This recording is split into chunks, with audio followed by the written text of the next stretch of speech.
एक गांव में मालती और मीरा नाम की दो बहनें रहा करती थीं। मालती जहां बहुत ही सुंदर और बुद्धिमान थी, वहीं मीरा का रंग सांवला था और वह बेहद सीधी सादी थी। दोनों एक गरीब किसान की बेटियां थीं। उनकी माँ और पिता सबसे अधिक प्रेम मालती से करते थे। एक दिन मालती के पिता कमल खेत से थके हारे घर लौटे। शांति, तुमको हम बताएं, हमारी बिटिया मालती की सुंदरता के चर्चे तो दूर दूर तक के गांवों में प्रसिद्ध होने लगे हैं। आज पता है, खेत में सेठ आया था, बोला कि उसको हमारी पुत्री मालती बहुत पसंद है। मैंने सुना है सेठ का पुत्र युवराज बहुत ही सुंदर है। अगर सेठ को हमारी पुत्री मालती इतनी पसंद है तो उससे कहो कि वह अपने पुत्र का विवाह हमारी बेटी मालती से कर दे। यह कहते कहते कमल उदास हो गया। हमने भी सेठ से यही कहा था, परंतु उसने कहा कि अगर मैं भी उसकी तरह धनवान होता तो वह मालती को जरूर अपनी हवेली की बहू बनाता। यह सुनकर शांति उदास हो गई। तभी कमल हल्का सा मुस्कुराया। अरे, उदास न हो शांति, मुझे विश्वास है कि हमारी मालती एक न एक दिन हमारी गरीबी जरूर दूर कर देगी। वह सुंदर होने के साथ साथ बहुत बुद्धिमान भी है। शांति के होठों पर मुस्कुराहट आ गई। उसी समय कमल की दूसरी पुत्री मीरा पानी लेकर आई। पिताजी, आप खेत में काम करते करते थक गए होंगे। मैं आपके लिए शीतल जल लेकर आई हूँ। इसे पीकर आपकी थकान दूर हो जाएगी। कमल ने बुरा सा मुंह बनाया और अपनी पुत्री मीरा को देखा। पानी पीने के बाद उसने मीरा से कहा, बेटा, तुम भी अपनी बहन मालती से कुछ सीखो। एक मालती है जिसकी बुद्धिमानी और सुंदरता के चर्चे हर गांव में प्रसिद्ध हैं, और एक तुम हो देवी जी, जो बिल्कुल उसके विपरीत हो, हमेशा चुप रहती हो। सुंदरता का तो क्या ही कहना, इतनी सुंदर भी नहीं हो। तुम्हें भी रोज सत्संवर कर रहना चाहिए और बुद्धिमानी के गुण मालती से सीखने चाहिए। मीरा मुस्कुराने लगी। पिताजी, मनुष्य चाहे कुछ भी कर ले, लेकिन उसकी तकदीर में जो होता है वही उसे मिलता है। और फिर आपने तो सुना ही होगा, समय से पहले और तकदीर से अधिक कभी किसी को कुछ नहीं मिलता। यह सुनकर कमल चुप हो गया और वहां से चला गया। मीरा अपने कक्ष में आ गई। तभी मालती वहां पहुंची, जो अक्सर मीरा का मजाक उड़ाया करती थी। तुमसे कितनी बार कहा है कि तुम पिताजी की चापलूसी करके उनकी नजरों में चढ़ नहीं सकती। तुम्हें कोई प्रशंसा नहीं मिलने वाली। यह तुम्हारी गलतफहमी है मालती। मैं पिताजी का ख्याल चापलूसी की वजह से नहीं करती, बल्कि एक बेटी होने का फर्ज निभाती हूँ, भले ही वे मेरी प्रशंसा करें या न करें। मालती कुछ नहीं बोली और चुपचाप वहां से चली गई। अगले दिन मालती की माँ शांति ने उसे आवाज दी। मालती, आज जंगल जाकर लकड़ी ले आना। कुछ देर बाद मालती और मीरा जंगल में लकड़ी लेने के लिए चली गईं। लकड़ी बटोरते बटोरते मालती की नजर एक वृक्ष के नीचे बैठे साधु महाराज पर पड़ी। वहां कुछ लोग थे जो साधु को अपना हाथ दिखा रहे थे। अरे मीरा, वो देखो, साधु महाराज बैठे हैं। सुना है उन्हें हाथ की रेखाओं का बड़ा ज्ञान है। वे हाथ की रेखाएं देखकर बता देते हैं कि किसके भाग्य में क्या लिखा है। कुछ ही देर में दोनों बहनें साधु के पास पहुंचीं। साधु ने पहले मालती का हाथ देखा और मुस्कुराए। तुम्हारे भाग्य की रेखाएं तो बड़ी अच्छी हैं, परंतु तुम्हारा घमंडी स्वभाव तुम्हारी अच्छी भाग्य रेखा पर एक काली लकीर खींच रहा है। अगर तुम अपने स्वभाव में परिवर्तन कर लो तो तुम्हारा भाग्य और भी प्रबल हो सकता है। मैं सुंदर हूँ, बुद्धिमान हूँ, और सुंदर व बुद्धिमान होने पर मैं घमंड क्यों न करूं? खैर, छोड़िए, मुझे तो मेरा भाग्य पहले से ही पता है। आप जल्दी से मीरा की हाथ की रेखाएं देखिए और बताइए कि इसकी भाग्य रेखाएं क्या कहती हैं। लगता है बच्ची कि तुम्हें अपने भाग्य से ज्यादा अपनी बहन के भाग्य के बारे में जानने की इच्छा है ना? आओ बेटा, दिखाओ। इतना कहकर साधु ने मीरा का हाथ देखा। कुछ देर बाद वे बोले, अद्भुत, अद्भुत, तुम्हारे हाथ की रेखाएं तो बहुत कुछ कह रही हैं। बच्ची, तुम्हारा स्वभाव तुम्हें एक दिन बहुत ऊंचे मुकाम पर लाकर खड़ा कर देगा। मीरा मुस्कुराई। साधु महाराज, मैं केवल एक बात पर विश्वास करती हूँ। मेरी तकदीर में जो भी लिखा होगा वह मुझे मिलकर रहेगा, और फिर समय से पहले और तकदीर से ज्यादा कभी किसी को कुछ नहीं मिलता। शानदार, जबरदस्त, वाह वाह, बहुत अच्छे, अद्भुत।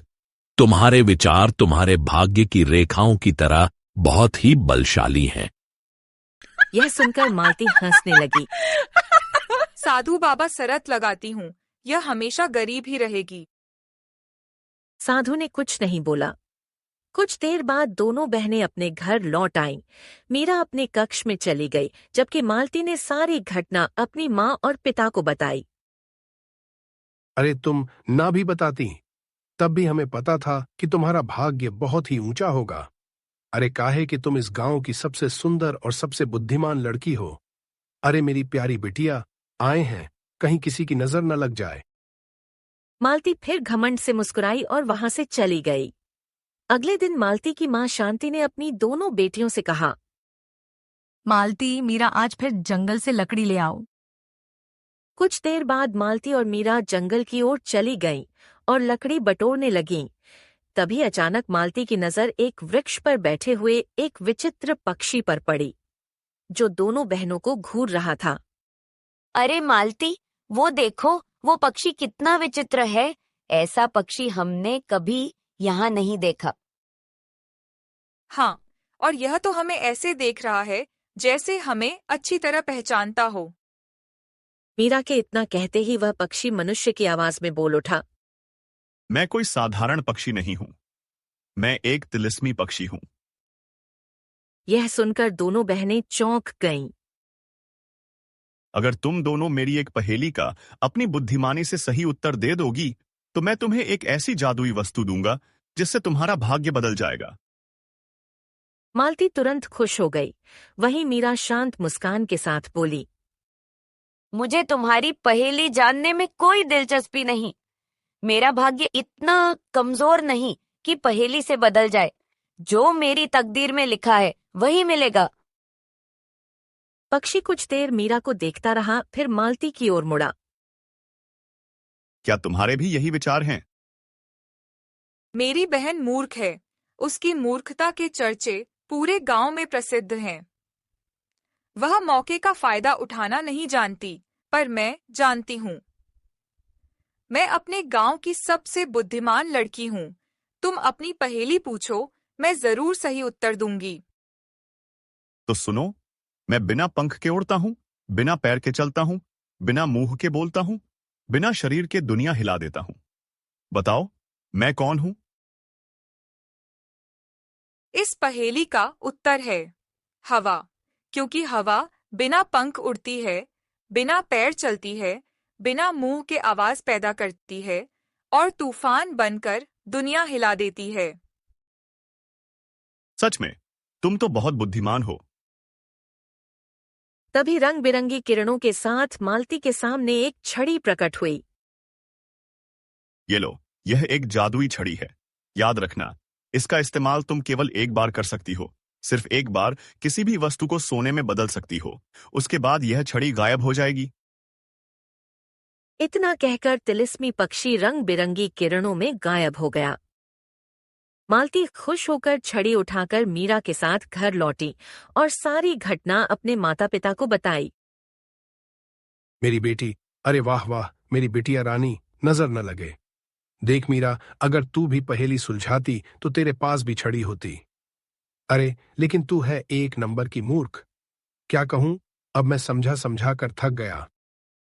पिताजी, मुझे अपनी तकदीर पर पूरा भरोसा है। पिताजी, रहने दीजिए। अगर इससे पहले पहेली पूछी जाती तो यह उत्तर ही नहीं दे पाती। बेटी मालती, अब ये बताओ कि किस चीज को सोने का बनाया जाए ताकि हम बहुत अधिक धनवान बन जाएं। मालती गहरी सोच में डूब गई और बोली, पिताजी, आप ऐसा कीजिए, घर की सारी कीमती वस्तुएं बेच दीजिए। उनसे जो सिक्के मिलेंगे उन्हें एक बड़े बक्से में भर दीजिए। मैं एक ही बार में उस बक्से और सारे सिक्कों को सोने में बदल दूंगी। वाह, नजर न लगे मेरी बुद्धिमान बेटी को।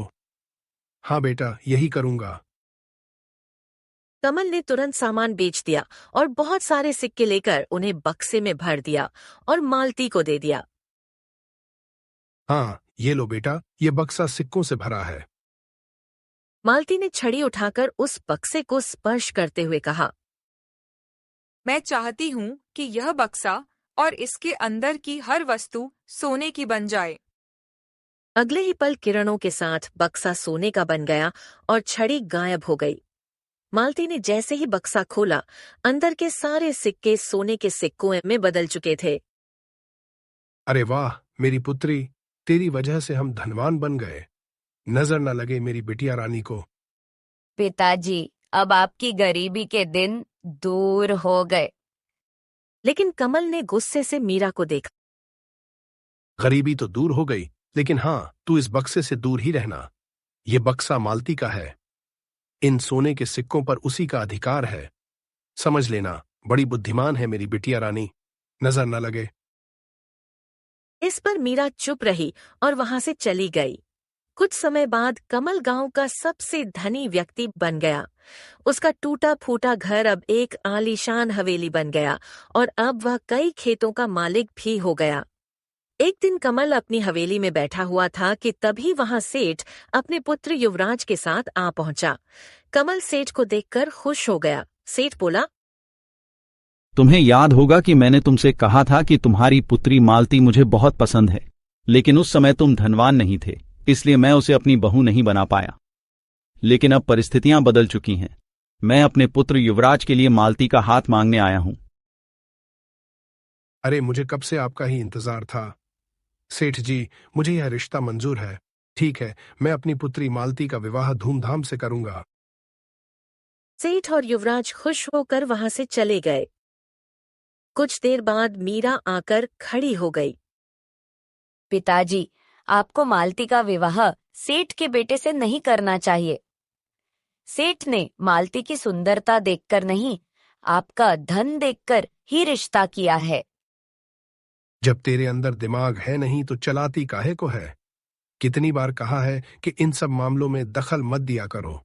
फालतू की राय किसी ने नहीं पूछी। तू अपने काम से काम रख। इतने में मालती वहां आ गई। क्यों नहीं कहती कि तू जल गई है? मेरा रिश्ता ऊंचे घराने में हो रहा है, इसीलिए तुझसे बर्दाश्त नहीं हुआ। मालती, तुम कैसी बातें कर रही हो? मैं तुम्हारी सगी बहन हूँ। तुम्हारी खुशी देखकर मैं खुश होती हूँ, तुमसे क्यों जलूंगी? क्योंकि न तुम मुझसे ज्यादा सुंदर हो, न ज्यादा बुद्धिमान, और अब तुम सह नहीं पा रही कि सेठ स्वयं रिश्ता लेकर आया है। गलतफहमी का कोई इलाज नहीं होता। तुम ऐसा ही सोचती हो तो मैं क्या कर सकती हूँ? मीरा चुपचाप वहां से चली गई। कुछ समय बाद मालती का विवाह युवराज के साथ धूमधाम से संपन्न हुआ और वह सेठ की हवेली में चली गई। समय बीतता गया। शांति ने कमल से कहा, अब मीरा का क्या करेंगे? वह भी जवान है, उसके लिए भी कोई अच्छा वर तलाशना होगा। अब सेठ तो मालती के लिए खुद चलकर आया था, पर मीरा के लिए तो अभी तक कोई रिश्ता आया ही नहीं। आएगा भी कैसे? एक तो वह बहुत ही साधारण दिखती है, दूसरा बुद्धिमान भी नहीं है। मालती जैसी क्या कहूं इसको। वे दोनों नहीं जानते थे कि मीरा उनकी हर बात सुन रही थी। उसका मन उदास हो गया। अगले दिन वह चुपचाप घर से निकलकर जंगल की ओर चली गई। मीरा एक वृक्ष के नीचे बैठकर रोने लगी। अगर मेरी तकदीर में अच्छा वर लिखा होगा तो वह मुझे जरूर मिलेगा। तभी उसकी नजर एक तालाब के किनारे पड़ी, जहां एक घायल युवक गिरा हुआ था और एक डाकू तलवार से उस पर वार कर रहा था। हे भगवान, इसकी जान तो खतरे में है। वह पूरी शक्ति से दौड़ी और डाकू को जोर से धक्का दे दिया। डाकू तालाब में गिरा और चीखते हुए बोला, मुझे तैरना नहीं आता। कुछ ही पलों में उसकी आवाज शांत हो गई। मीरा तुरंत घायल युवक के पास पहुंची, जो खून से लथपथ पड़ा था। वह उसे सहारा देकर किसी तरह अपनी हवेली तक ले आई। ये कौन है मीरा? कहां से पकड़ लाई इसको? पिताजी, जंगल में यह युवक घायल पड़ा था और एक डाकू इसे मार रहा था। अगर मैं देर कर देती तो यह मर जाता। क्या तुम पागल हो गई हो? तुमने उस डाकू को धक्का दे दिया। जाने वह कौन था और यह व्यक्ति कौन है। माँ, अच्छाई और बुराई पहचानने की समझ मुझ में है। वह डाकू दुष्ट था। अगर मैं उसे न रोकती तो वह इस युवक को भी मार देता और शायद मुझे भी। कमल ने मुंह बनाया। मेरे पास और कोई काम धाम नहीं है क्या? क्या मैं सड़क पर पड़े लोगों की सेवा करता फिरूं? अच्छा, तुम लाई हो तो किसी कमरे में लिटा दो और वैद्य जी को बुला लाओ। मुझसे कोई उम्मीद मत करो, अब वही इसके जख्मों को ठीक करेगा। पता नहीं कहां से ले आई हो इसे। मीरा चुपचाप युवक को उठाकर एक कक्ष में ले गई और एक वैद्य को तुरंत बुलवा लिया। यह तो बहुत ही बुरी तरह से घायल है। देखो, मैं इसके घाव ठीक करने के लिए तुम्हें कुछ जड़ी बूटियां दे रहा हूं, लेकिन ध्यान रखना, अगर तुमने जरा सी भी लापरवाही की तो इसकी जान जा सकती है। यह भी किसी का बेटा होगा, किसी का भाई होगा। मैं इसे बचाने का पूरा प्रयास करूंगी। वैद्य के जाने के बाद मीरा दिन रात उसकी सेवा में जुट गई। कुछ दिनों बाद युवक को होश आ गया। तुम्हारा नाम क्या है? मुझे याद आ गया, जब वह डाकू मुझ पर वार कर रहा था तब तुमने ही मुझे बचाया था। मेरा नाम आदित्य है। मैं एक गरीब व्यक्ति हूं। वह डाकू मेरा धन छीनने का प्रयास कर रहा था। देखो, मैं राज्य में मजदूरी करके अपने गांव जा रहा था कि तभी उस डाकू ने मुझे घेर लिया, और उसके बाद की कहानी तो तुम जानती हो। चलो, अच्छा है कि तुम्हारी जान बच गई। कुछ दिनों बाद आदित्य पूरी तरह ठीक हो गया, लेकिन मीरा मन ही मन उससे प्रेम करने लगी थी। एक दिन कमल आदित्य से बोला, हाँ भाई, मेरी पुत्री मीरा ने बताया कि तुम गरीब मजदूर हो और मजदूरी करके लौट रहे थे और डाकू तुम्हारा धन छीनना चाहता था। अब जब तुम ठीक हो गए हो तो अपने घर वापस कब जा रहे हो या यहीं रहने का इरादा है? नहीं नहीं नहीं, मैं आज ही निकल जाऊंगा। माफ कीजिएगा। तबीयत अचानक युवराज और मालती हवेली में आ पहुंचे। पिताजी, मैं और मेरे पति कुछ दिनों के लिए यहाँ रहने आए हैं। ये तो बहुत अच्छी बात है बेटा, नजर न लगे मेरी बिटिया रानी को। मुझे पता लगा कि तुम एक सड़क पर पड़े हुए राहगीर को उठा लाई और दिन रात उसकी सेवा में जुटी हुई हो। तो मैं आपसे विदा लेना चाहता हूं, लेकिन जाने से पहले आपसे एक बात कहना चाहता हूं। हाँ बोलो बोलो, क्या बात है? देखिए, मुझे आपकी पुत्री मीरा से प्रेम हो गया है। मैं मीरा का हाथ आपसे मांगना चाहता हूं। मैं उससे मन ही मन प्रेम करने लगा हूं। यह सुनकर कमल चौंक गया। उसकी नजरें मीरा पर टिक गईं। मैंने आदित्य की लंबे समय तक सेवा की है। मैं भी आदित्य से प्रेम करने लगी हूँ। मुझे आदित्य से विवाह करने में कोई आपत्ति नहीं है। क्या पागल हो गई है? यह एक साधारण मजदूर है, अपना पेट नहीं पाल पाता। डाकू इसके पीछे पड़े हैं, सारा जीवन गरीबी में कटेगा। प्रेम हो गया है पिताजी, कर दीजिए विवाह। वैसे भी इसके लिए अच्छे रिश्ते आ नहीं रहे। जीवन भर कुंवारी बैठने से बेहतर है कि यह किसी मजदूर के ही पल्ले बांध जाए। आदित्य और मीरा का विवाह मंदिर में साधारण तरीके से कर दिया गया। मालती विवाह के वक्त भी मीरा का मजाक उड़ाती रही। मीरा चुप रही, आंसू संभालती हुई आदित्य के साथ निकल पड़ी। क्यों मीरा, कहीं तुम्हें अपने फैसले पर पछतावा तो नहीं हो रहा? बिल्कुल नहीं। कुछ देर बाद आदित्य उसे गहरे जंगल से होते हुए एक राज्य की ओर ले गया। ये तो महल है। तब एक सैनिक भागता हुआ पहुंचा। राजकुमार, हम आपको कहां कहां नहीं ढूंढा। आप नहीं जानते हमें कितनी खुशी हो रही है आपको जीवित देखकर। आइए आइए। उसकी सांसें थम गईं। हाँ, मैं राजकुमार हूं, राजकुमार आदित्य। और जो डाकू मुझे मार रहा था वह मेरा मंत्री था। उसने छल से मेरे पिता की हत्या कर दी और मुझे भी मारने आया था। मीरा, अगर तुम ना होती तो वह अपने मकसद में सफल हो जाता। तुमने मेरी जान बचाई। यह सुनकर मीरा चौंक गई और राजकुमार आदित्य से बोली, आपने मुझे पहले क्यों नहीं बताया? राजकुमार आदित्य मुस्कुराते हुए बोला, मैं देखना चाहता था कि तुम्हारे मन में मेरे प्रति सच्चा प्रेम है या नहीं, लेकिन तुम्हारे मन में मेरे प्रति सच्चा प्रेम था क्योंकि तुमने बगैर यह जाने कि मैं राजकुमार हूं मुझसे विवाह करने के लिए हामी भर दी, जबकि मैंने तुम्हें बताया था कि मैं एक गरीब व्यक्ति हूं, मजदूर हूं, डाकू मेरे पीछे पड़े हैं। मुझे एक ऐसी ही लड़की की तलाश थी जो मुझसे प्रेम करे, न कि राजकुमार से, जिसके पास राजपाट और धन दौलत है। जो मेरे दिल से प्रेम करे वही मुझे चाहिए थी, और वह तुम हो मीरा। मीरा की आंखों में आंसू आ गए। कुछ समय बाद राजकुमार आदित्य मीरा को उसके घर लेकर आया। सैनिकों को देखकर कमल और शांति दंग रह गए।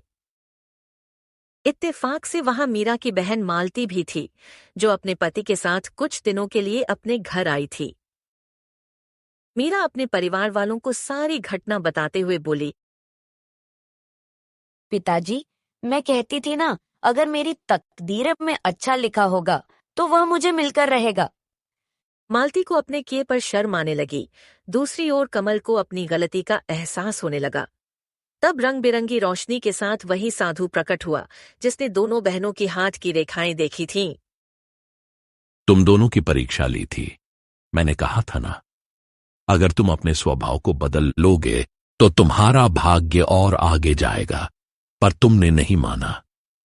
इसके विपरीत मीरा ने अपना स्वभाव अच्छा रखा, घायल युवक की सच्चे मन से सेवा की, यह जाने बिना कि वह एक राजकुमार है।